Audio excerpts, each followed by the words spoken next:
નમસ્કાર દર્શક મિત્રો, હું છું વૃત્તિ. જોઈએ સમાચાર વિસ્તારથી.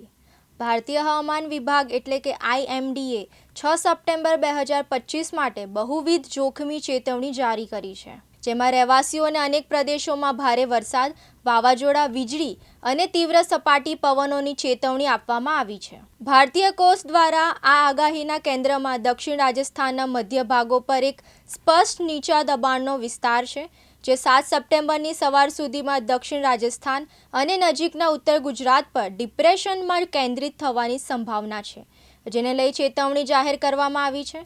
દક્ષિણ પૂર્વ રાજસ્થાન અને આસપાસના વિસ્તાર પર સ્પષ્ટ નીચા દબાણનો વિસ્તાર પશ્ચિમ ઉત્તર પશ્ચિમ તરફ આગળ વધ્યો છે અને આજે 6 સપ્ટેમ્બર 2025ના રોજ ભારતીય સમય મુજબ સવારે 8:30 વાગ્યે દક્ષિણ રાજસ્થાનના મધ્ય ભાગો પર ફેલાયો છે. આગામી 24 કલાક દરમિયાન તે પશ્ચિમ ઉત્તર પશ્ચિમ તરફ આગળ વધવાનું ચાલુ રાખવાની પ્રક્રિયાને દક્ષિણ રાજસ્થાન અને નજીકના ઉત્તર ગુજરાત પર ડિપ્રેશનમાં કેન્દ્રિત થવાની સંભાવના છે. સમાન હવામાન ચેતવણીને ધ્યાનમાં રાખીને દરિયામાં ફરતા તમામ વેપારી જહાજો, માછીમારી જહાજો અને અન્ય જહાજોને જારી કરવામાં આવી છે.